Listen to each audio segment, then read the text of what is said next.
하나님 말씀 구약성경 이사야 4장 1절에서 4절 말씀 보겠습니다. 이사야 4장 1절에서 4절까지의 말씀.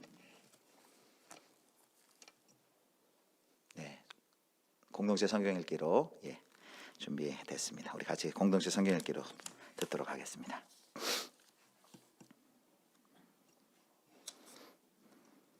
여자가 한 남자를 붙잡고 말하기를, 우리가 우리 떡을 먹으며 우리 옷을 입으리니 다만 당신의 이름으로 우리를 부르게 하여 우리가 수치를 면하게 하라.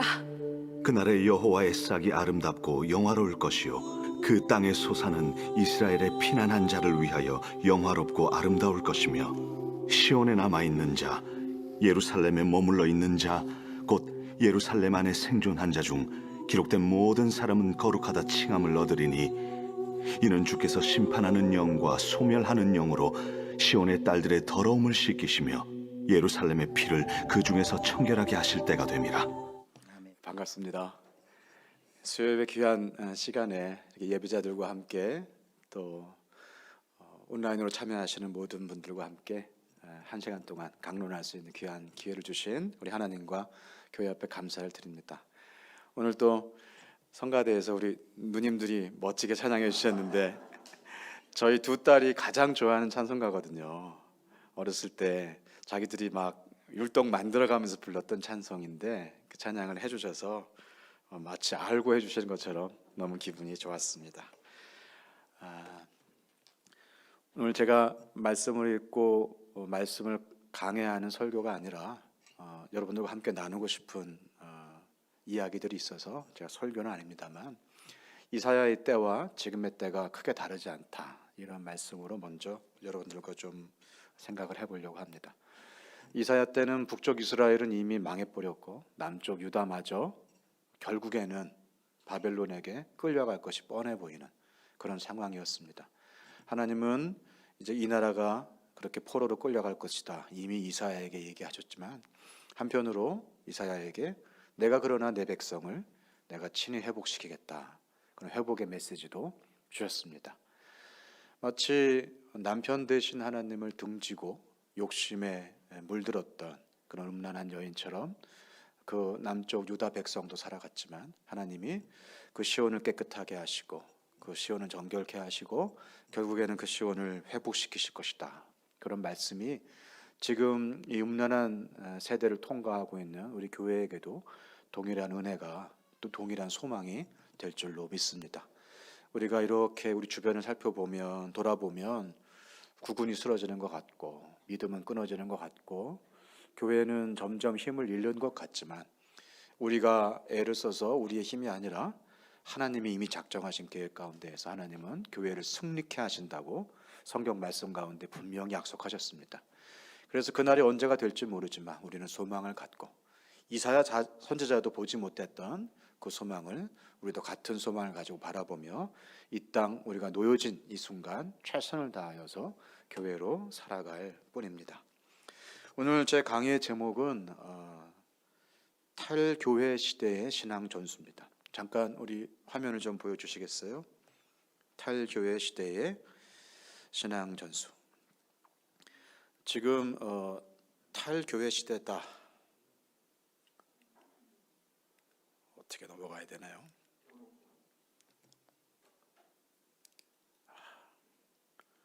네, 탈교회 시대다. 탈교회 시대라는 얘기는 교회를 탈출하는 시대라는 거죠.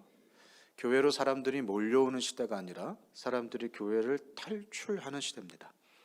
이러한 모양들이 여러 곳에서 보여지는데, 먼저는 소속 없는 신앙인들이 많아진다는 거예요. 무슨 얘기냐 하면, 소속이 없어요.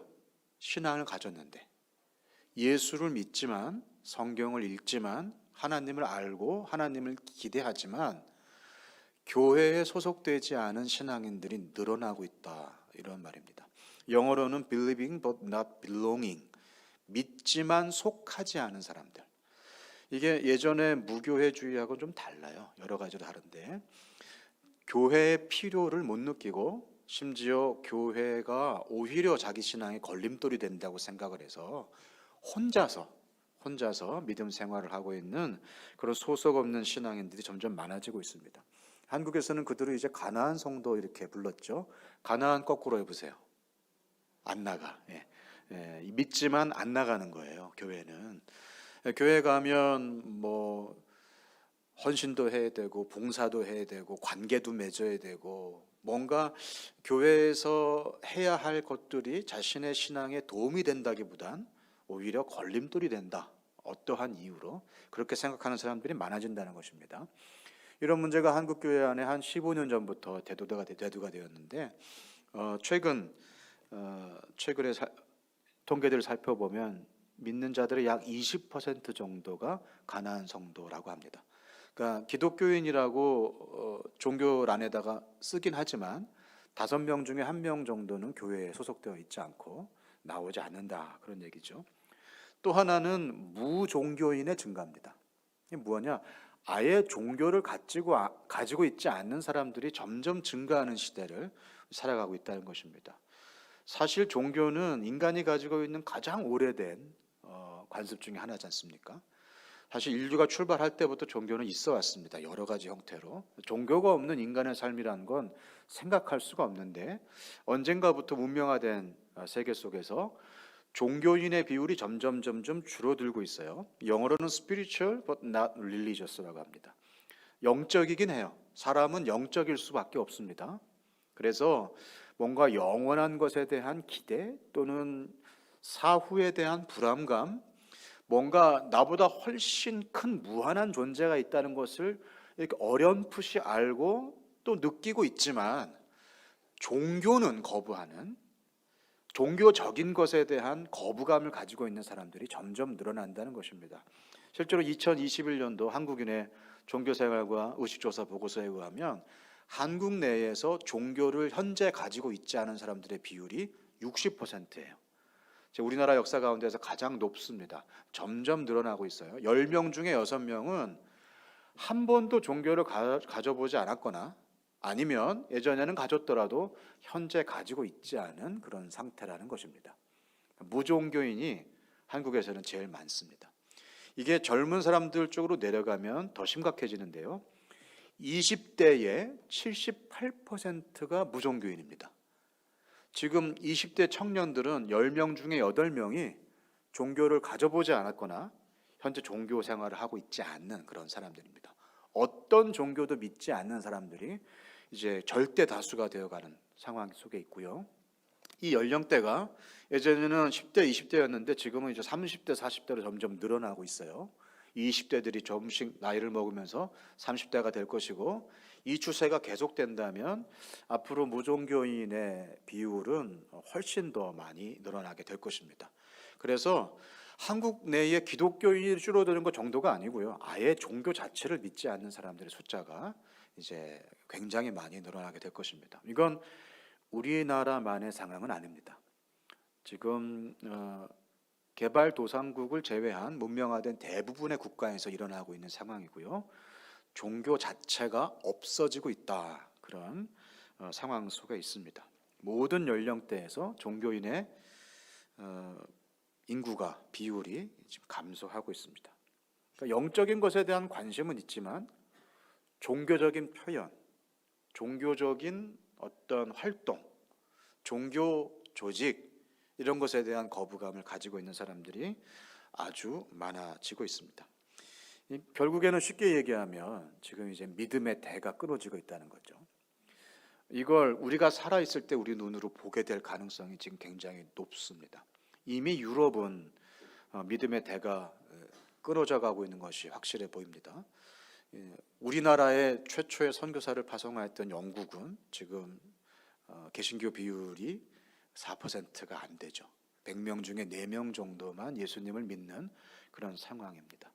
그래서 빈 교회 건물이 무슬림들의 예배 장소로 바뀌거나 아니면 심지어 디스코텍으로 바뀌거나 여관으로 바뀌는 일들이 지금 많이 있고요. 너무 으리으리해서 이렇게 팔 수 없는 건물들은 이제 문화재로 지정돼서 그나마 이렇게 형태는 유지하고 있는 그런 상태입니다. 이제 한국도 그렇게 될 것이다, 그런 얘기들을 한 20년 전부터 쭉 해오고 있었는데 그것보다 예상보다 훨씬 빠르게 지금 우리는 무종교 시대, 믿음의 대가 끊어지는 시대.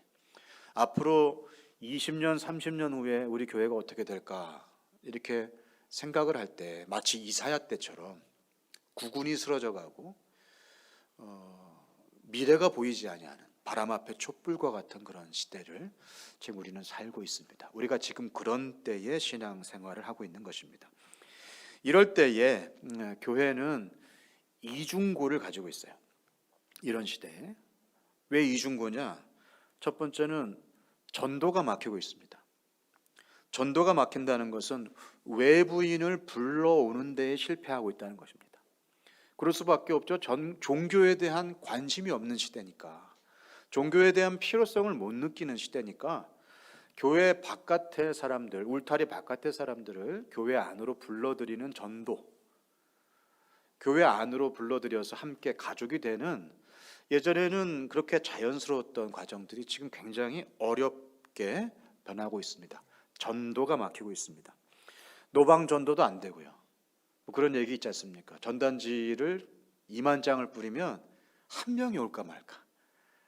그래서 이게 무슨 의미가 있는가, 그런 얘기들도 많이 옵니다. 예전에는 제가 어렸을 때만 해도 그냥 동네 북 치고 돌아가서 동네 한 바퀴 북 들어오면 뒤에 아이들이 쭉 따라왔었어요. 그냥 교회에서 뭐 한다 그러면 예수 믿지 아니하는 가정에서도 교회 가면 착한 아이 된대 하면서 다 보냈다고요. 지금 어디가 그렇습니까? 믿는 가정에서도, 믿는 자녀들도 교회에 나오지 않고 떠나가고 있는 상황이기 때문에 전도가 막히고 있는 시대. 이 얘기는 지금 한국의 기독교는 이미 가족 종교화되고 있다, 이렇게 보입니다. 무슨 얘기냐 하면 부모가 믿어서 어쩔 수 없이, 혹은 부모가 믿었기 때문에 믿는 그런 케이스 외에는 기독교를 택하는 비율이 확연히 줄어들고 있다는 것이에요. 기독교는 이미 한국에서는 가족 종교화되고 있습니다. 부모가 나오니까 아이들이 나오죠. 부모 없이 나오는 아이들은 예전보다 확실히 많이 줄었어요. 확실히 많이 줄었습니다. 또 하나는 전수가 막힌다는 것이에요. 외부인을 교회 안으로 불러들이는 것도 막힐 뿐만 아니라 내부에, 우리 교회 안에, 우리 가정 안에 우리 부모의 믿음이 그 다음 자녀 세대에게로 전수되어지는 것도 지금 사실은 굉장한 위기에 처해 있다는 것입니다. 내부인을 지켜내는데도 지금 실패하고 있다는 것이에요. 주일학교를 쭉 통과했습니다. 한 10몇 년 동안 영아부, 유아부, 유치부, 유년부, 초등부, 중등부, 고등부 10몇 년을 주일학교에서 말씀을 배우고 믿음의 친구들과 함께, 선생님들과 함께 교회 생활을 했습니다. 그런데 고등학교를 졸업한 다음에 10년 안에 10명 중에 7명은 믿음을 떠나간다는 것이에요. 그렇게 오랫동안, 거의 20년이라는 시간 동안 교회가 많은 시간을 투자해서, 많은 예산을 투자해서 주일학교에서 아이들을 가르치고 훈련하고 도와줬는데, 정작 그들이 성인이 되어서 자기 스스로 무엇인가 이렇게 결정할 수 있는 시기가 되었을 때는 나는 교회 안 다니겠다, 이렇게 믿음을 떠나는 사람들이 10명 중에 7명이라는 것이에요. 실제로 지금 서울 시내 안에서 다음 세대를 살리는 교회, 다음 세대에 전념하는 교회, 다음 세대에 모든 걸 투자하는 교회라고 해서 어린이들이 바글바글 대는 교회, 어린이들이 모이는 교회, 청소년들이 열정적으로 예배하는 교회라고 소문났던 교회들, 지금 돌아가 보면 그들이 중고등학교를 졸업하고 청년부가 되었을 때 청년부에 남아있는 경우들이 지금 별로 없습니다. 그렇게 어린이들이 바글바글 됐던 교회들, 지금 청년부 아이들이 아예 사라져 있습니다. 교회가 지금 당황스러워하고 있어요. 그럼 주일학교는 작동하지 않는 것인가? 우리가 그동안 여름 성경학교하고 수련회하고 촛불 기도회 하면서 아이들이 울부짖고 예수님 만났고 나는 교회가 좋다고 그렇게 했던 아이들이 좀 떠나가고 있는 상황들을 어떻게 받아들일 것인가? 전수가 막히는 그런 상황, 당황스러워하고 있습니다. 중직자들의 자녀들은 괜찮은가? 그렇지 않습니다. 전혀 다르지 않습니다. 목회자들의 자녀, 장로님, 권사님들의 자녀들도 고등학교 졸업 이후에 수년 안에 믿음을 떠나는 경우들이 10명 중에 7명입니다. 전혀 다르지 않습니다. 이렇게 되자 지금 현대 교회가 이런 상황을 어떻게 타개할 것인가? 이제 우리 교회에 미래가 없다라고 보일 정도로 종교인이 줄어들고 우리 안에 우리 자식들도 믿음을 떠나가고 있는 이런 상황 속에서 교회가 뭘 할 수 있는가, 이런 부분을 교회가 타개하기 위해서 몇 가지 이제 탈교회 시대의 교회들의 접근법들이 좀 정리가 되고 있습니다. 여러 교회들이 이러저러한 모양으로 어떻게 하면 좋을까 하면서 좀 이런 일들을 하고 있는데요. 첫 번째, 전도의 막힘을 극복하기 위해서 외부인을 교회 안으로 초청하고 믿지 아니하는 사람들을 교인되게 하는 일들을 위해서 지금 무엇을 하냐면 교회의 사회적 책임을 강조하기 시작했어요. 예전에는 전도 축제하고 전도지 돌리고 가정 방문하고 그랬었잖아요. 근데 지금 그것이 안 되니까 이제 교회가 이 사회에 빛이 되어야 된다. 교회가 예수천당 불신지역이라고 외쳐봐야 이 사회에서 사람들이 교회를 업신여기고 교회를 등한시하고 교회가 오히려 이 사회에 어려움을 제공한다라고 하는 이런 시대에 교회의 어떤 공공성, 우리가 믿고 있는 이 믿음이 실제로 이 사회에 무엇인가 좋은 일들로 작동되어야 될 것 아니냐, 빛으로 소금으로서 역할도 우리가 하고 있는가를 얘기하면서 이제 전도의 막힘을 극복하기 위해서 교회의 사회적 책임을 강조하기 시작했다는 것이죠.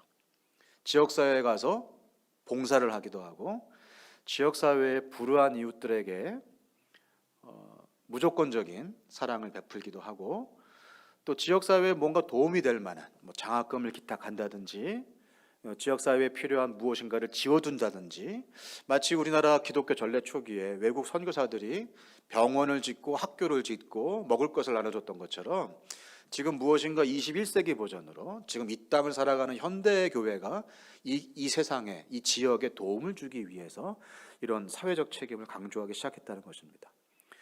또 전도도 그냥 무작정 외치는 전도나 전도지를 돌리는 전도나 전혀 아무런 관계가 없는데 문을 두드리는 그런 가가호 방문 전도 같은 것들이 안 되니까 이제 실천하는 믿음을 통하여서 관계 전도를 하겠다.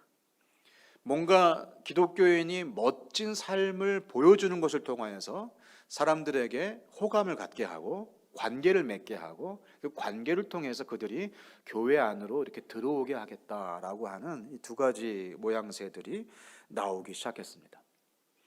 또 하나, 전수의 막힘.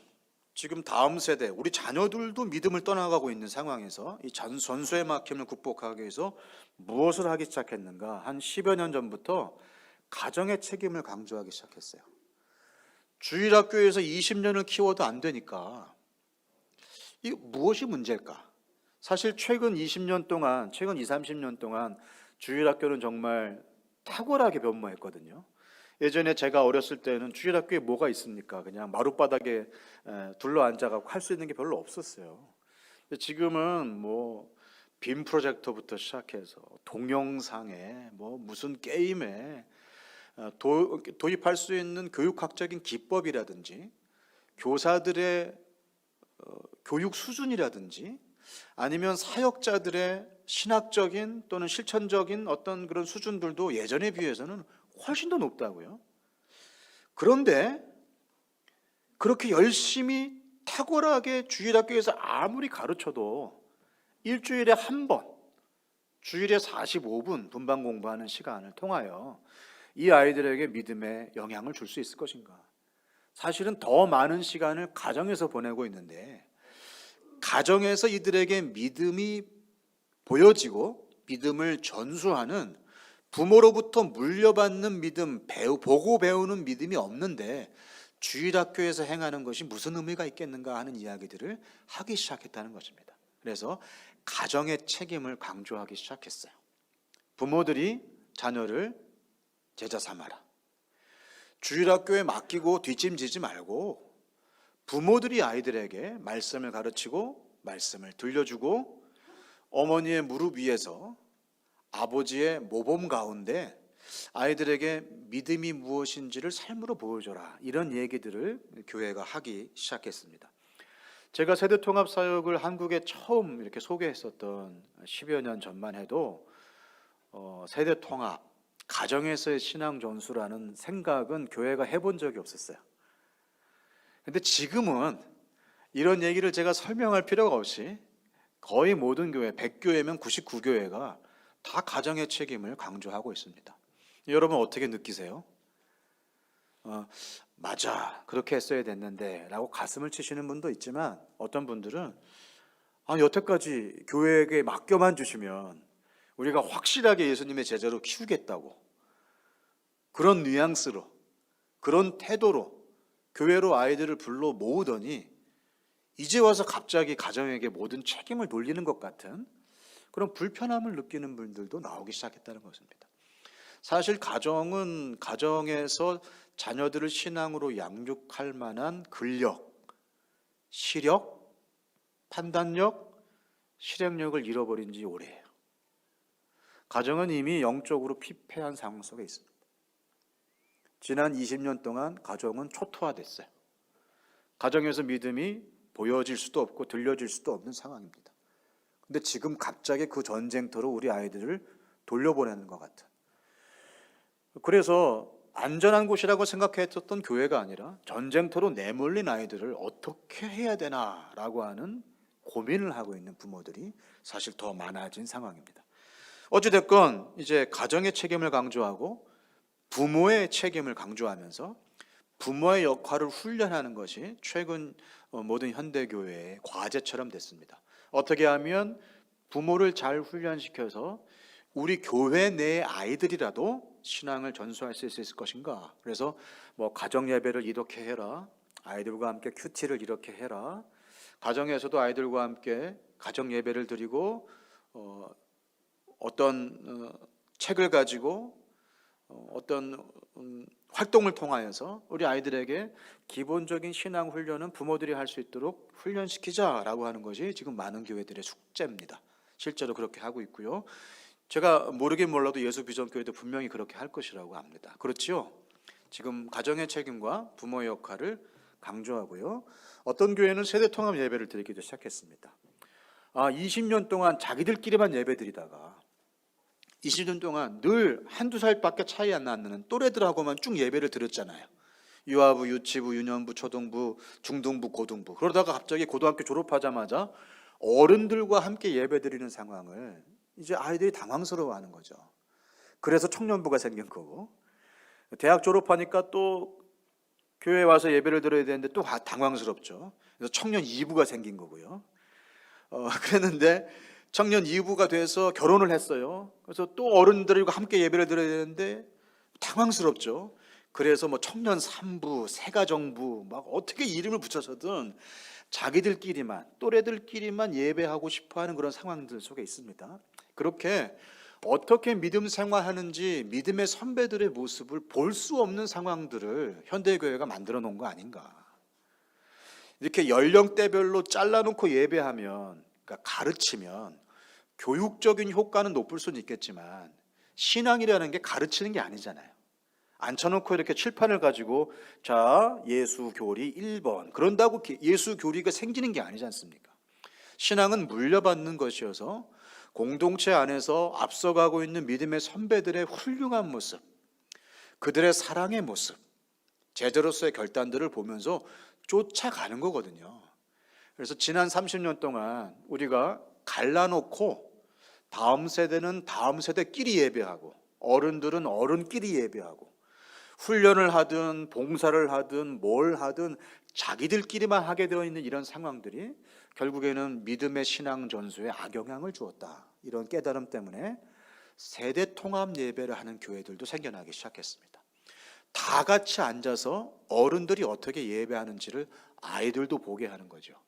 그래서 세대 통합 예배를 드리다 보면 어른들의 예배 문화와 이질감을 느끼지 않고 자기들이 어른이 돼도 늘 드려왔으니까 자연스럽게 어른들과 함께 계속 예배할 수 있지 않겠나, 이런 생각을 하는 세대 통합 예배를 강조하는 교회들도 이제 나타나기 시작했습니다. 저는 지난 10년 동안 가정의 책임 강조, 부모의 역할 훈련, 세대 통합 예배, 세대 통합 사역을 제 목숨을 걸고 한국교회에 알리고 가르쳐 왔습니다. 그리고 한국교회의 어려움은 점점 더 커졌죠. 제가 지난 10년 동안 세대통합 사역을 하면서 부모의 역할과 가정의 역할을 강조해 오면서 세대통합 예배를 강조해 오면서 조직교회에 딜레마가 있다는 사실을 깨닫게 됐어요. 이게 뭐냐? 지금 우리가 살고 있는 이 시대의 교회는 이전의 교회와는 조직적으로 달라요. 이전의 교회의 양상과 다른 양상을 보이고 있습니다. 이전의 교회에서 자연스러웠던 것이 지금 그렇지 못한 이유가 있어요. 이게 바로 조직교회의 딜레마입니다. 지금 교회는 1차 집단과 2차 집단의 성격을 둘 다 가지고 있어요. 무슨 얘기냐? 1차 집단은 말 그대로 아주 1차원적인 집단입니다. 혈연으로 구성된 가족 같은 집단이죠. 내가 선택한 게 아니에요. 그냥 있는 겁니다. 그냥 그렇게 생긴 겁니다. 예전에는 시종마을, 족장사회, 경상도 상주에 가면 상주 김씨가 다 살더라. 우리 익숙한 그런 거 있지 않습니까? 그냥 태어나서 자연스럽게 소속되어 있는 집단, 그걸 1차 집단이라고 그래요. 교회는 기본적으로 1차 집단입니다. 우리는 하늘 가족 아닙니까? 주님 안에서 하나님을 한 아버지로 모시고 사는 하늘 가족이어서 사도 바울은 형제요 자매라고 부르라고 했고요. 여인이나 남자로 보는 것이 아니라 당신의 형제요 자매로 알라. 우리가 하나님을 모시고 사는 한 가족이다라고 서신서를 통하여서, 에베소서를 통하여서, 고린도전서를 통하여서 얘기하고 있습니다. 그러니까 교회는 시작될 때부터 하늘 가족이라고 하는 1차 집단으로 시작이 됐어요. 우리는 지금 이 땅에서뿐만이 아니라 저 천국에서도 같은 형제요 자매로 하나님을 모시고 사는 하늘 가족으로 영원히 살 것입니다. 여러분 믿으십니까? 옆에 있는 분이 누구세요? 자매님이시잖아요. 옆에 있는 분이 누구예요? 형제님이잖아요. 그러니까 우리는 한 가족입니다. 그런데 현대교회는 2차 집단이기도 해요. 2차 집단은 뭐냐? 어떤 목적을 위해서 의도적으로 만들어진 기관을 2차 집단이라고 해요. 예를 들면 회사죠. 회사는 무엇을 위해 존재합니까? 이익을 내기 위해 존재합니다. 회사의 목적은 이익 창출이에요. 그게 회사의 미덕입니다. NGO 같은 경우에는 그 NGO 기관의 목적이 있죠. 장애인을 돕는다든가. 그래서 피 한 방울 섞이지 않았지만 어떤 목적을 위해서 함께 의기투합한 사람들, 그래서 그 목적을 이루어가는 사람들이 바로 2차 집단입니다. 그래서 2차 집단은 나랑 목적이 다르면 선택할 이유가 없어요.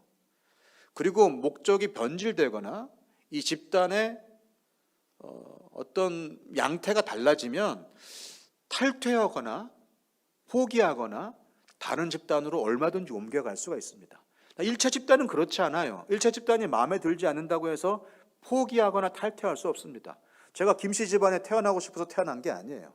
제가 김씨 집안이 싫다고 해서 제 성을 갈 수도 없어요. 이건 선택할 수 있는 것이 아닙니다. 교회는 2차 집단이기도 한 거예요. 교회는 그래서 2차 집단들은 조직을 갖추죠. 위원회를 구성하고 예산을 편성하고 수입과 지출을 계산을 해야 되고 이익을 남겨서 그게 이익이든 이윤이든 잉여든 뭔가 다음 목적, 다음 단계로 나아가기 위한 조직적인 판단이 필요한 2차 집단이라는 겁니다. 교회는 이 두 가지를 다 가지고 있는 거예요. 아주 특이한 집단이죠.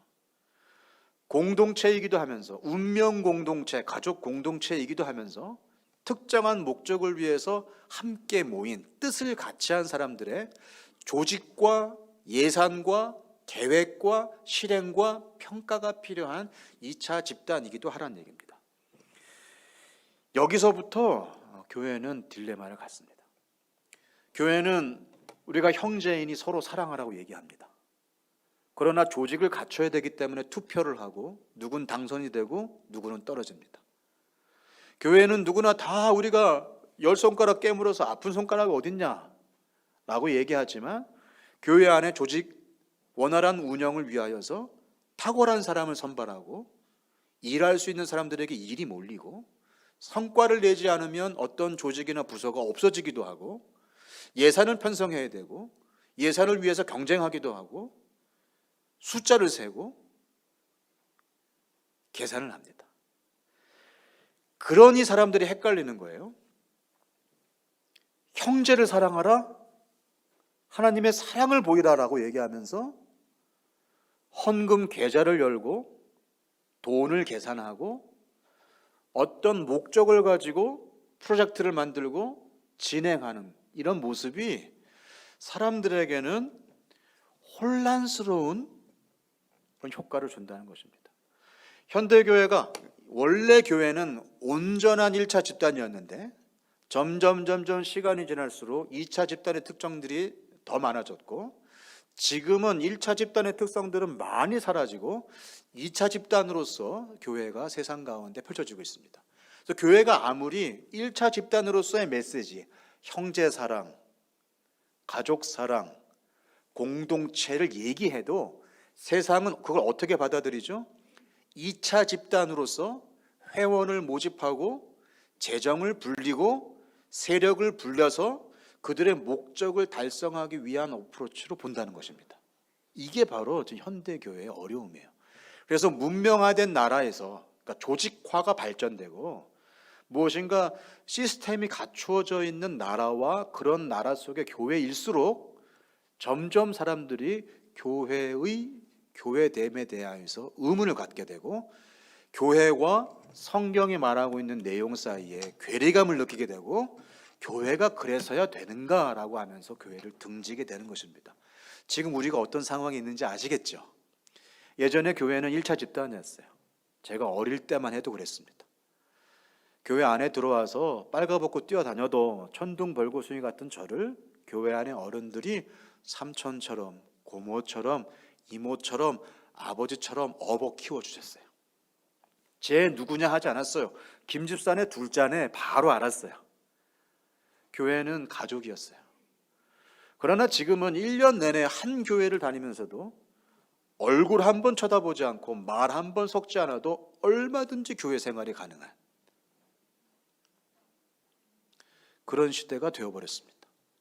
심지어 안방에서 화면만 보고 있으면서도 내가 얼마든지 신앙생활을 할 수 있다라고 하는 그런 새로운 시대. 이제 2차 집단도 뛰어넘는 이제 시간과 장소를 뛰어넘는 선택의 시대. 그래서 우스노우라고 하는 그 종교사회학자는 뭐라고 얘기했냐면 예전에는 거주의 영성이라고 그랬어요. 거주의 영성.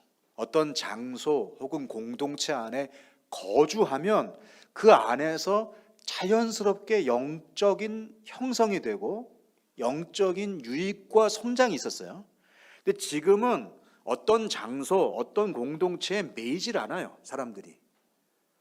오히려 그 조직, 그 2차 집단으로서의 특징들이 종교와 부딪히기 때문에 그걸 뛰어넘어서 자기 스스로 영적인 것을 찾고 자기 스스로 영적인 훈련을 선택을 하고 내가 듣고 싶은 메시지, 내가 알고 싶은 것들을 스스로 찾는 선택의 영성으로 바뀌고 있다고 합니다.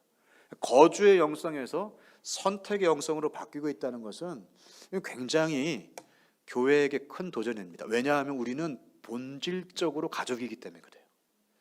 본질적으로 공동체적이기 때문에 우리 믿음이 이것은 절대로 앉아서 선택할 수 있는 혼자 믿는 믿음으로서는 절대로 성령의 역사가 일어날 수가 없는 것입니다. 거기에 현대교회가 갖는 그런 조직교회의 딜레마가 있다는 것입니다. 1차 집단으로서의 결속력이 약화되고 있습니다. 지금 세상은 점점 공동체를 필요로 하지 않는 시대가 온 거예요. 예전에는 가족 안에 소속되어 있지 않으면 인간 구실을 못했어요. 근데 지금은 가족이 오히려 필요가 없다. 나 혼자서도 얼마든지 살 수 있다 하고 독립하려고 하는 성향들이 많아지고 있습니다. 실제로 지금 1인 가구들이 기하급수적으로 늘고 있죠. 한국에서 가장 많은 가구의 형태를 가진 곳이 바로 1인 가구입니다. 이제는 혼자 사는 사람들이 많아졌습니다. 전통적인 가족이 다 해체되어 있습니다. 가족이라고 하는 공동체, 아주 기본적인 단위인 가족이 해체가 됐고요. 개인주의적인 시대 성향들도 한몫을 하고 있습니다. 거주의 영성에서 선택의 영성으로, 그리고 뭔가 속해야 배우는 게 아니라 나 혼자서도 얼마든지 좋은 말씀 듣고, 내가 혼자서 개인 성경 공부하고, 내가 혼자서 개인 영성을 키울 수 있다라고 하는 새로운 시대입니다. 세상도 그렇죠. 혼자 밥 먹으면 옛날엔 바보라고 그랬거든요. 지금은 혼밥, 혼술, 심지어 고기도 혼자 먹습니다. 전 상상을 못 하는데 혼자 고기 구워 먹고, 예배도 예배도 혼자 드리고, 오전에는 우리 교회 목사님 말씀 듣고 1시간 뒤에는 벌써 조회수가 42,000명이네. 분당 근혜교회 말씀 듣고, 이렇게 내가 선택해서 내가 듣는 말씀, 내가 드리는, 혼자 드리는 예배, 그리고 관계를 두려워합니다. 이게 이 시대 정신이에요. 뭔가 사람들하고 연결되어지는 것을 두려워하는 시대입니다. 그러니까 점점점 1차 집단의 결속력이 약화될 수밖에 없죠. 그러니까 혼자 떨어져 있는 것을 굉장히 두려워해요. 단절을 두려워해요. 외로운 걸 힘들어하는데 또 이렇게 너무 엮이는 거 어려워합니다. 참 이상하죠. 사람들이 요즘 택하는 것은 느슨한 관계예요. 동호회 같은 거죠. 서로 닉네임 불러요. 진짜 이름이 뭔지, 나이가 몇인지, 어디 살고 있는지 물어보지 않아요. 그냥 그 목적을 위하여서 그 동호회에서 잠깐 그 시간에 일주일에 한 번 즐겁게 시간을 보내면 되는 거죠. 이런 동호회들은 늘어나고 있지만 뭔가 기여해야 되고, 내가 희생해야 되고, 책임져야 되는 관계는 더 어려워하는 시대로 가고 있다는 것입니다. 그런 상황 속에서 교회가 어떻게 전도할 수 있겠냐, 어떻게 우리 아이들에게 전수할 수 있겠냐, 이 고민을 하셔야 됩니다. 또 이런 조직교회 딜레마 두 번째는 2차 집단으로서의 매력도 점점 감소하고 있다는 것이에요. 교회가 1차 집단으로서의 영향력도 주지 못하고 있지만, 그럼 2차 집단으로서도 잘하고 있냐?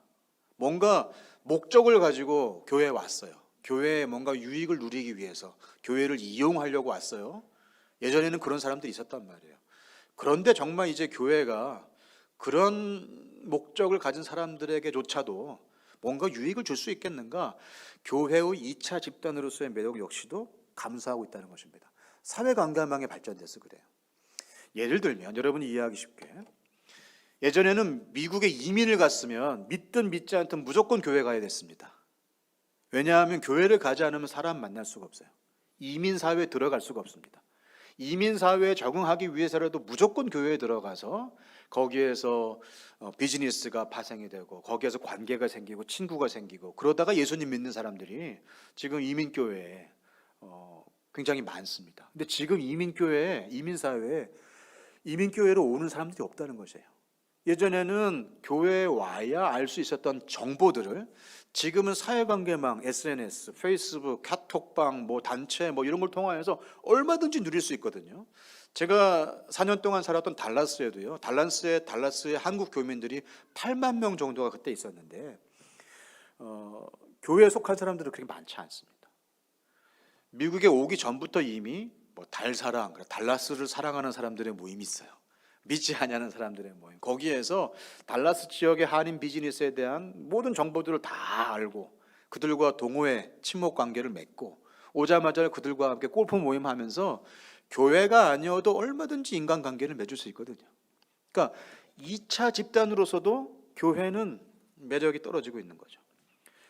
사회부장 제도가 발전되고 있습니다. 교회에 와야 예전에는 뭔가 도움을 얻을 수 있었어요. 빵도 얻고 밀가루도 얻고. 요즘 누가 얻어먹으려고 교회 온 사람 누가 있습니까? 아무리 어려워도 차라리 주민센터에서 차상위 계층을 위하여서, 국가에서 사회보장 제도를 통하여 최소한의 인간적인 생활을 영위하기 위한 기본적인 보조들을 하잖아요. 예전에는 그걸 교회가 있었거든요. 지금은 그런 어떤 사람들의 기본적인 삶의 보장을 국가가 보장하고 있기 때문에 굳이 교회에 나올 필요도 없다. 사회적인 영향력도 감소했습니다. 교회가 이 세상 속에서 사회 구성원으로서의 책임도 지금 많이 지지를 못하고 있는 거예요. 오히려 교회가 사회에 짐이 되고 있어요. 최근에 저희 교회가 이사를 해야 됐기 때문에 제가 속한 교회뿐만이 아니라 세 교회가 같이 여기저기 부동산을 알아봤어요. 가장 많이 알아보셨던 이 목사님 말씀이신데, 너무 조건도 좋고 장소도 좋고 마음에 들어서 계약을 하려고 해도 교회입니다 라는 말에 다 거절이 되는 거예요. 10군데면 10군데 전부 다 거절. 왜 교회면 안 됩니까? 교회가 들어오면 시끄러져요. 뭔가 말이 많아요. 당신이 들어오면 이미 지금 속해 있는 다른 업체들이 다 불편해합니다. 교회를 아무도 좋아하지 않아요. 그래서 지금 저희와 같은 작은 교회들이 교회 건물, 상가 건물 찾기도 힘들어요. 그것이 바로 지금 현재 교회가 가지고 있는 이 사회의 현주소입니다. 지금 세상은 교회를 힘들어하고 있어요. 교회를 어려워하고 있어요. 교회가 민폐를 주고 있다. 세상에 빛은커녕 소금은커녕 교회가 없으면 차라리 좋겠다. 이게 지금 현 상황입니다.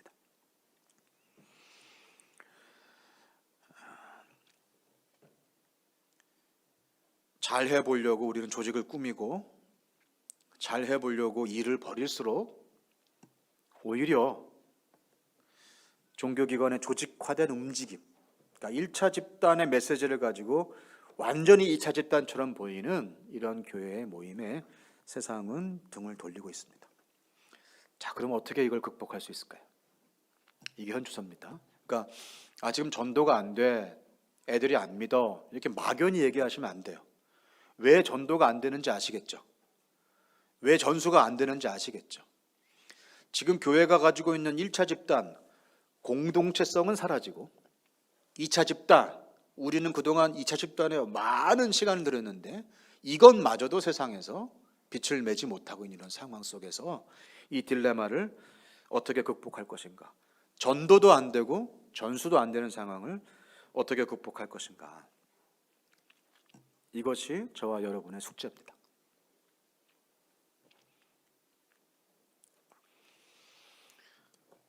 미국 상황도 마찬가지인데요. 미국이 30년 전에 동일한 고민을 했습니다. 그리고 30년 전부터 미국은 주일학교를 통과한 아이들 중에 75%가 10년 안에 교회를 떠나가는 상황이었어요. 그래서 많은 사람들이 이 질문을 했어. 왜 그들이 떠날까? 왜 그들이 떠날까? 지난 15년 동안 교회를 떠나가고 있는 아이들에 대한 특성을 연구하고 왜 떠날까에 대한 이유를 물은 다음에 그것이 바로 이러이러한 것이었구나 라고 생각을 해서 세대통합 예배도 드리고 가정도 강조하고 제가 처음에 말씀드렸던 부모의 역할도 강조하면서 가르치려던 신앙교육에서 전수하는 쪽으로 바꿔냈어요. 그럼에도 불구하고 여전히 어려운 거예요. 왜 그럴까? 저 역시도 그 질문을 할 수밖에 없었죠. 그런데 다른 질문을 한 사람이 생겼습니다. 왜 25%는 안 떠날까? 그 질문을 한 거예요. 그 질문을 안 해보셨죠? 왜 애들이 떠날까? 이 질문을 할 때 키드민 사이언스의 조시 데나트라고 하는 사역자가 그럼 25%는 왜 안 떠나지? 그들이 떠나가는 이유에 대해서 우리가 고민은 많이 했지만 여전히 남아있는 아이들의 이유에 대해서 묻지는 않았구나. 그럼 그 25%는 왜 여전히 스스로 선택할 수 있는 기회가 있음에도 불구하고 이 하나님을 등진 그 타락한 여인과 같은 이 세상 속에서 여전히 충성스러운 주님의 아내로 신부로 교회에 남아있을까? 그 질문을 던졌습니다. 그리고 그 떠나지 않은 그 아이들 가운데에서 5가지 공통점을 발견했어요. 그것이 여러분들에게 힌트를 줄 것이다 이런 생각이 듭니다. 어떤 공통점인가? 첫 번째, 가족과 함께 먹더래요. 믿음을 떠나지 않는 아이들의 이유가 가족과 함께 먹는다. 좀 의외죠? 가족과 함께 하는 식탁의 자리를 일주일에 5번 이상 갖는다고 합니다. 우리나라에서는 택도 없는 소리죠. 일주일에 한 번이라도 같이 먹으면 다행인 거죠.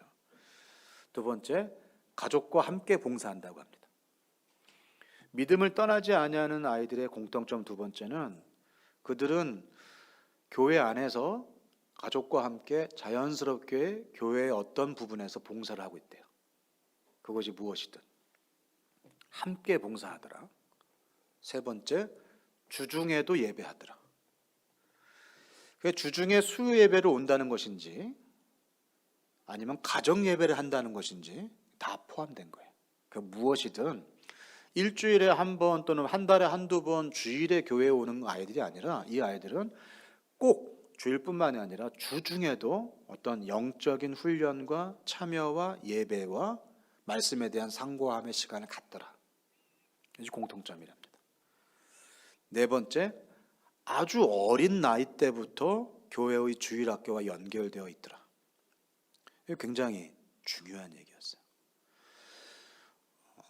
마지막 5번째, 부모 이외에 최소 1명 이상 믿음의 어른도와 연결되어 있더라. 그러니까 믿음을 떠나지 아니하는, 교회를 떠나지 아니하는 애들의 특성을 보면 육신의 부모 말고, 육신의 부모가 믿음이 있건 없건 상관없이 부모 이외에 최소 1명, 그들을 영적으로 케어해주는 영적인 부모가 있더라는 거예요. 이것이 5개의 공통적인 특징입니다.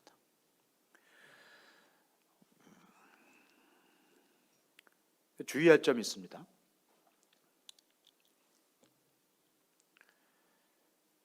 이건 설문 결과예요. 설문 결과는 현상이지 원리가 아닙니다.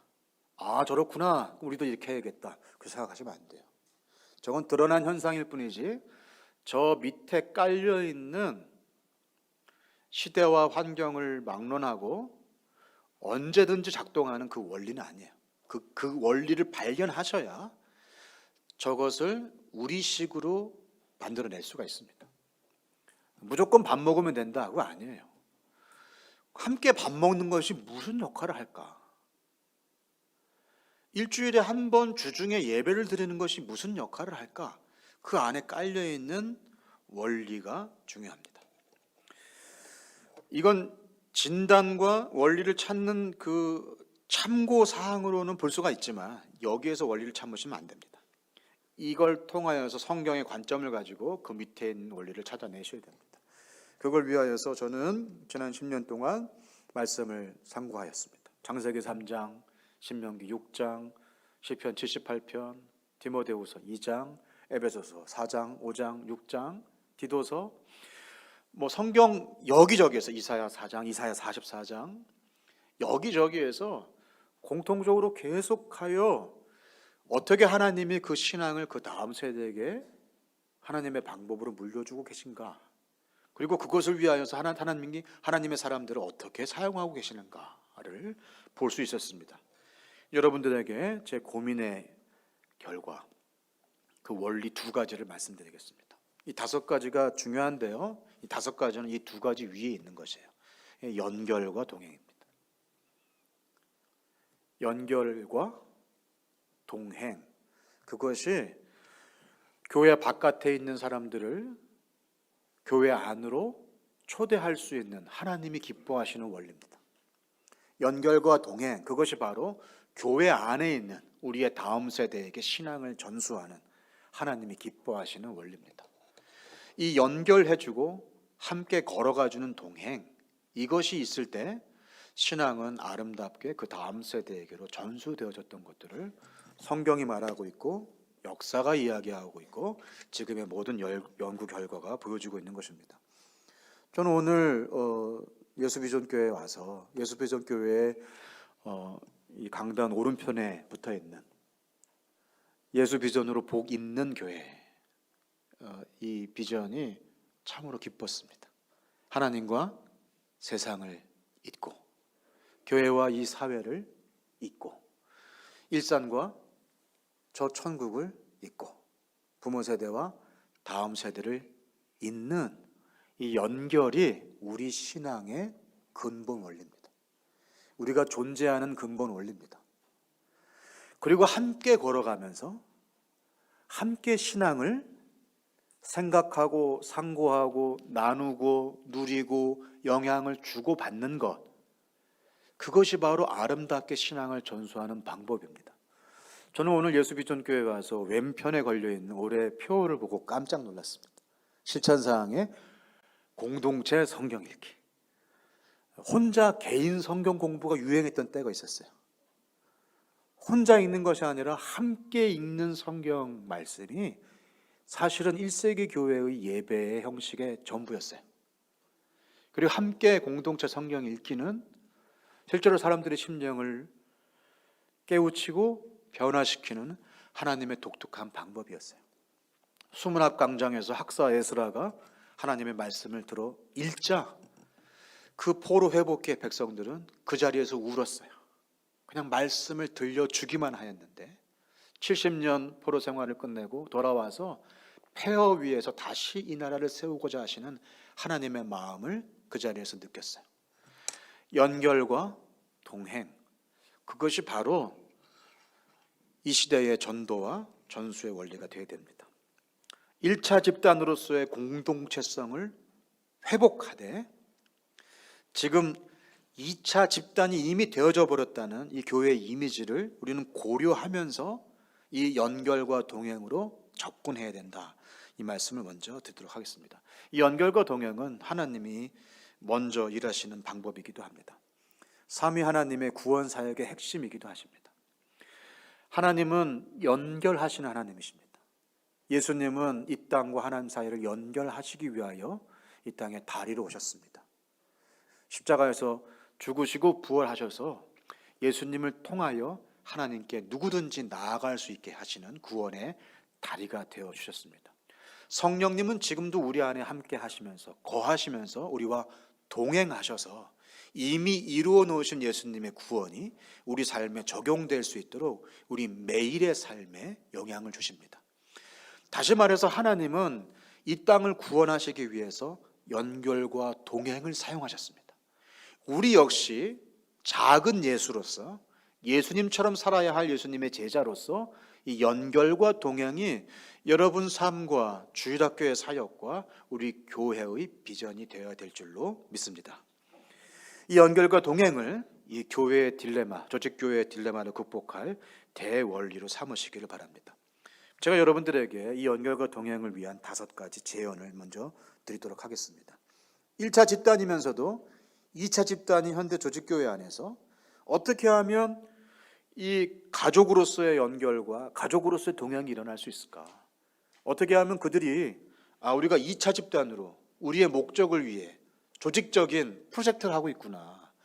저들이 뭔가 계획을 가지고 나한테 이렇게 의도를 가지고 접근하고 있구나. 이게 아니라 그래서 2차 집단의 목적을 수행하기 위한 포교의 대상으로서의 세상 사람이 아니라 정말 하늘 가족으로 받아들이기 위한 순수한 열정을 보여줄 수 있을 것인가? 5가지 제언을 통해서 함께 좀 나눠보려고 합니다. 첫 번째, 불편한 자리로 나아가세요. 불편한 자리로 나아가십시오. 편한 사람들끼리만 모이면, 다시 말해서 말이 통하고 뜻이 통하고 생각이 통하고 이렇게 편한 사람들, 동질 집단으로만 모이면 그건 2차 집단입니다.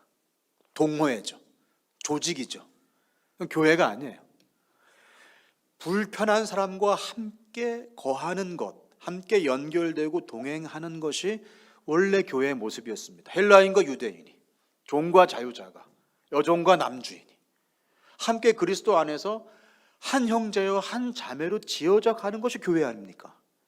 그런데 우리는 언젠가부터 2차 집단처럼 마음이 맞고 뜻이 맞고 으쌰으쌰 할 수 있고 생각과 행동이 통하여서 척하면 척 알아듣고, 그래서 일사불란하게 움직일 수 있는 사람들과만 일하고 싶어하고, 그런 사람들과만 모이고 싶어하고, 그런 사람들과만 목장을 하고 싶어하고, 우리끼리 좋으니 영원히 우리끼리 예배하게 해주세요, 그렇게 자기들끼리만 떨어져서 예배하는 그런 조직화된 2차 집단으로서의 교회로만 남아있게 되었습니다. 불편한 자리에 나가야 돼요. 편한 사람들끼리만 예배하고 통하는 사람들끼리만 교제하면 우리는 세상 동호회와 다를 바가 없습니다. 그럴 거면 그냥 밴드 만들어서 자기들끼리 얼마든지 모일 수 있죠. 교회가 뭐하러 필요합니까? 보기만 해도 불편한 사람, 냄새가 나서 같이 있기도 싫어하는 사람, 내 마음을 긁는 사람, 그런 사람 옆에서 나를 채우시고 나를 보완하시고 나를 만져가시는 하나님의 손길을 느끼면서 성숙해져 가는 것이 교회예요. 우리끼리 모여서 으쌰으쌰 하는 것이 교회가 아니란 말입니다. 제가 교회 개척을 할 때 그런 기도를 했어요. 하나님, 제가 이러한 비전이 있습니다. 이런 사명선언서를 만들었습니다. 이걸 4가지 코어 밸류를 가지고 이렇게 앞으로 5년 동안 주님이 원하시는 아름다운 교회로 세우겠습니다. 기가 막힌 조직과 계획을 가졌죠. 그러니 하나님, 이 일에 합당한 일꾼들을 보내주시옵소서. 개척교회인데 개척 자금도 없고 개척 멤버도 없지만 저에게 이런 비전이 있으니 하나님이 사람도 붙여주시고 돈도 보내주실 줄 믿습니다. 제가 정말 순수한 열정으로 믿음으로 그렇게 기도했어요. 괜찮잖아요. 그렇죠? 근데 하나님 그러시더라고요. 제가 기도하는데 그게 교회냐? 그게 교회냐? 제가 얼마나 화딱지가 나는지 몰랐어요. 나는 지금 정말 편한 선택, 확실한 거 다 포기하고 하나님이 기뻐하시는 교회 세우겠다고 지금 2시간 15분 떨어져 있는 그 용인까지 가서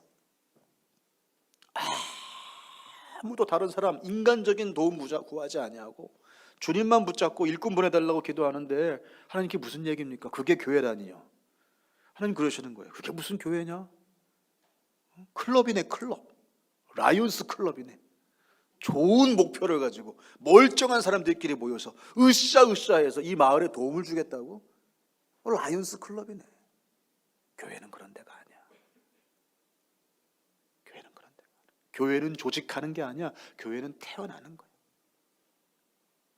별의별 사람이 다 올 거야. 말을 해도 못 알아듣는 사람, 도움이 되기는커녕 네 발목 잡는 사람,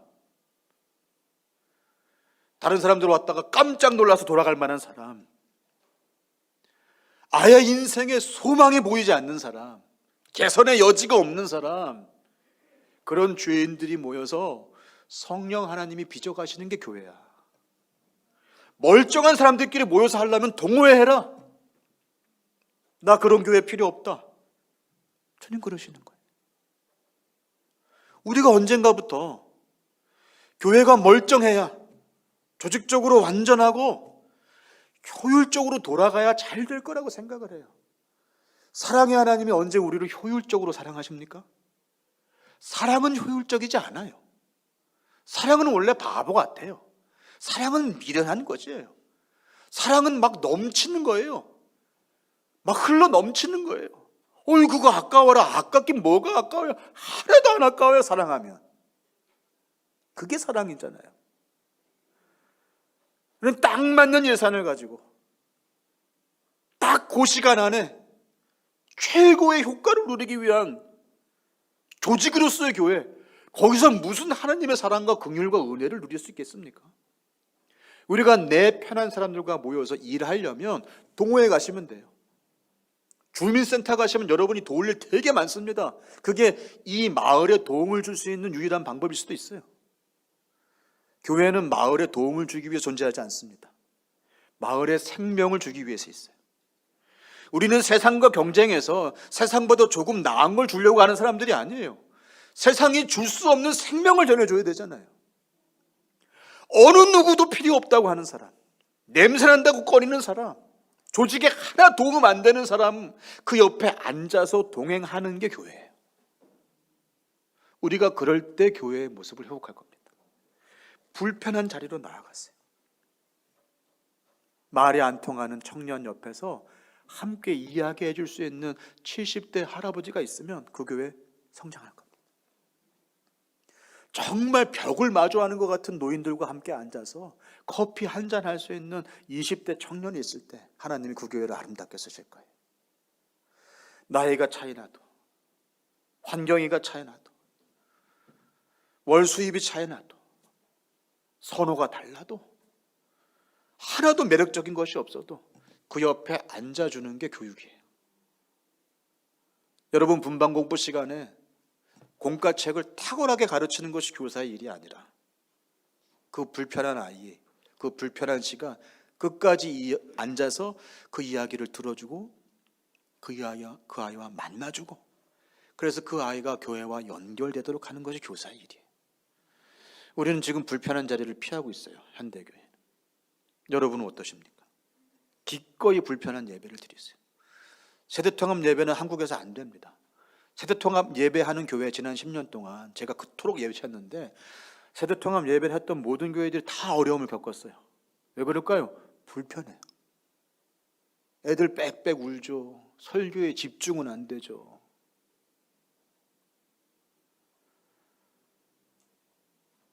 우리는 언젠가부터 마이크 시설이 잘 되어 있고 선명하게 목소리가 들리고 주차하기 좋은 교회가 됐어요. 그 불편한 자리, 불편한 사람들과 앉아서 천국을 이 땅에서 누리는, 교회만이 누릴 수 있는 그 희한한 사람들의 집단으로서의 교회의 맛을 잃어버렸어요. 우리가 그걸 회복할 때 세상은 저런 데가 있나 하면서 우리의 의도를, 선하신 하나님의 의도를 가슴으로 받아들이게 될 것입니다. 불편한 자리로 나아갔어요. 두 번째, 환대하는 자리로 나아갔어요. 교회는 환대의 공동체입니다. 나그네를 환대하고 고아와 과부를 환대하는 것이 하나님의 백성들의 특징이었습니다. 우리는 머리 둘 곳 없는 사람들을 환대하는 곳이 되어야 돼요. 갈 곳 없는 이들에게 가족의 자리를 내어주는 곳이 되어야 됩니다. 사도행전 15장에 보면 예루살렘 공회에 엄청난 결정이 하나 나오는 장면이 있습니다. 그게 뭐냐 하면, 할례를 받지 않아도, 이방인이 할례를 받지 않아도 예수를 믿기만 하면 구원의 백성의 바늘에 든다. 이것이 예루살렘 공회의 결정이었어요. 우리는 당연하다고 생각되죠. 여러분, 수천 년 동안 그들의 믿음의 전통, 목숨처럼 여겼던 율법, 모세의 율법, 난지 8일 만에 할례를 받아야 되는, 그래서 저 할례 받지 아니하는 이방인들과 같지 아니하는 것을 감사하며 기도하였던 그들의 문화 속에서 할례를 받지 않아도 하나님의 백성이 될 수 있다? 놀라운 결정이었어요. 다른 이방인들이 예수를 믿고 하나님의 백성으로 교회 안으로 들어오는 데에 불편함이 없도록 자신들이 그동안 전통이라고 목숨이라고 여겼던 것들을, 심지어 예수님도 할례에 대한 언급이 없으세요. 예수님이 안식일 논쟁, 뭐 여러 가지 논쟁하셨잖아요. 율법이 말하는 게 그게 아니다. 그런데 이 할례에 대해서는 예수님도 반대 의견을 내신 적이 없어요. 근데 그 할례를 지금 예루살렘 공회에서 이방인들을 위하여서 받지 않아도 된다. 그걸 가지고 이제 사도 바울이 2차 전도 여행을 떠난 것입니다. 거기에서 놀라운 일들이 벌어진 것이었죠. 누구든지 예수를 믿기만 하면 그 수천 년 동안 이어왔던 신앙 공동체 전통을 내려놓는 그 용기 있는 결단들이, 이방인을 맞아들이기 위한 그 결단들이 예수 그리스도의 복음을 땅끝까지 전하는 데에 큰 역할을 했습니다. 여러분, 믿지 아니하는 자, 우리 다음 세대를 위하여서 비본질적인 것을 내려놓을 수 있는 자세가 되셨습니까? 그게 핵심이에요. 복음을 위하여 내가 어디까지 내려놓을 수 있을 것인가? 그게 바로 앞으로 한국교회가 다음 세대에게 신앙을 이어줄 것인가, 대가 끊어질 것인가, 그것을 좌지우지한다고 해도 과언이 아닙니다. 복음을 전하기 위해서 복음과 상관없는 것에 대한 톨레랑스, 뭔가 함께 이야기하면서 치고받고 싸울지언정 그들을 배제하거나 쳐버리지 아니하고 함께 앉아서 참아낼 수 있는 그 톨러런스가 어디까지인가, 그것이 바로 한국교회가 지금 가지고 있는 숙제가 될 것입니다. 복음 이외에 다른 것은 다 내려놓을, 그리고 믿지 아니하는 자들을 환대할 준비가 되어 있지 않는 한 세상은 계속해서 교회를 떠나게 될 것입니다. 마지막 세 번째, 미래가 아니라 현재입니다. 미래가 아니라 현재다. 여러분, 다음 세대가 왜 다음 세대일까요? 저 질문합니다. 왜 우리 아이들이 다음 세대일까요? 이 다음에 우리 교회의 일꾼이 될 거니까. 맞죠? 20년 후에, 30년 후에 그들이 집사가 되고 장로가 되고 권사가 될 거니까. 맞죠? 그럼 다음 세대는 지금 교회는 아닌가요? 우리는 그냥 자동적으로 다음 세대를 다음 세대라고 생각하고 있어요. 지금은 교회를 구성하고 있는 교회의 구성원이 아니고, 지금은 예수의 제자도 아니고, 지금은 그들과 함께 무엇인가 신앙을 이야기하거나 주고받을 대상이 아니고, 그냥 가르치고 훈련하면 나중에 교회가 될 거라고 생각을 해요. 여러분, 다음 세대는 다음 세대가 아닙니다. 지금 세대입니다. 우리 아이들은 잘 가르쳐 놓으면 나중에 일꾼이 될 사람이 아니고요, 지금 우리 옆에서 함께 거하며 동행하는 한 형제요 한 자매입니다. 예수님은 어린아이들이 자기에게 오는 것을 막지 말라고 그랬어요. 오히려 여러 세대가 그 서 있는 장소에서 다음 세대 아이를, 우리 아이를 그 한복판에 세워놓고 천국이 이와 같은 자의 것이라고 어른들을 가르쳤잖아요. 이 어린아이에게서 배우라고.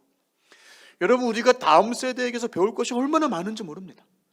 제가 자녀를 낳아 기르면서 자녀의 은혜를 배웠어요. 우리 집에 가장 인자한 사람이 우리 막내예요. 우리 막내가 가장 자비로워요. 저는 제가 저희 부모한테 그렇게 혼났으면 한 달 동안 얼굴 보기 싫을 거예요. 우리 막내는 그렇게 아빠한테 혼이 나고도 30분 뒤에 와서 저를 안아줘요. 아빠 미안해. 아빠 용서해줘. 야, 너는 어떻게 그렇게. 우리 집에 가장 지혜로운 아이는 우리 첫 번째 딸이에요. 그렇게 지혜로운 아이를 본 적이 없어요. 부모를 부끄럽게 할 만큼 지혜로워요. 왜 우리 옆에 우리 아이들을 두셨을까요?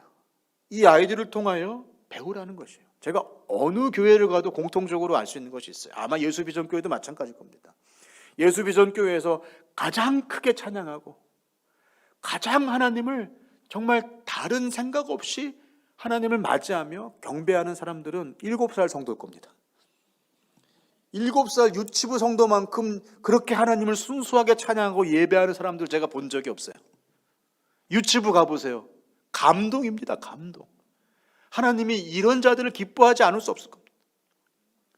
왜 그들을 옆에서 함께 예배하는 존재로 받아들이지 못합니까? 왜 그들을 먹이고 훈련하고 간식 주면 언젠가 교회 일꾼이 될 것이라는 그 미래에 누릴 것으로 다 밀어두냐고요. 아이들은 적금이 아니에요. 참고 참아서 지금 막 쌓아놓으면 나중에 한꺼번에 개 타듯이 타는 그건 적금이 아닙니다. 지금 우리와 함께하는, 동행하는 형제요 자매. 우리 교회가 정말로 동행하는 교회인가? 우리 교회가 다음 세대에게 신앙을 전수하는 것인가? 그럼 정말 다음 세대를 미래 세대가 아니라 현재 세대로 보는 것인가? 거기에 달려 있습니다. 교회에서 하는 선교에 왜 아이들을 빼요? 아이들을 선교할 수 없을까요? 아니요. 그 이방 장군에게 이스라엘에 묘한 선지자가 있다는 것을 알려준 것이 아이였어요. 이방인에게 복음을 전한 아이가 놀라운 주인공이 되잖아요. 함께 하세요. 전도, 봉사, 선교, 이 땅을 섬기는 거, 우리 아이들은 지금 이 자리에서 그들의 분량대로 얼마든지 교회로 섬길 수 있습니다. 네 번째, 가정의 힘을 믿으세요. 가정의 믿음을. 교회로 오라라고 부르던 시대가 있었어요. 우리는 교회로 모여야 돼요. 교회라고는 공동체 안에서 우리가 하늘 가족이라는 사실을 확인해야 돼요. 그러나 예수님은 가라고 하셨어요. 그 제자들을 보내셨어요. 흩어진 교회로, 우리가 서 있는 곳이 하나님을 예배하는 장소가 되게 하나님은 창세기 12장 아브라함 때부터 그들을 보내시고 그곳에서 하나님의 이름을 부르며 예배가 시작되기를 원하시는 그런 분이 바로 하나님이세요. 하나님은 우리가 흩어진 장소에서 예배하기를 원하세요.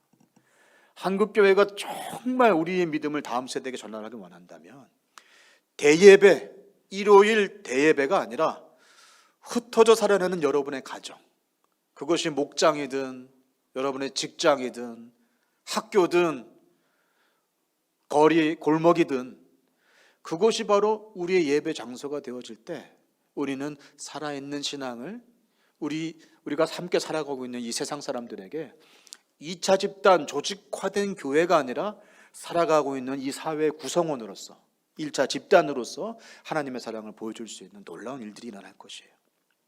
마음을 열고 환대할 수 있는 장소가 여러분의 가정부터 되어야 됩니다.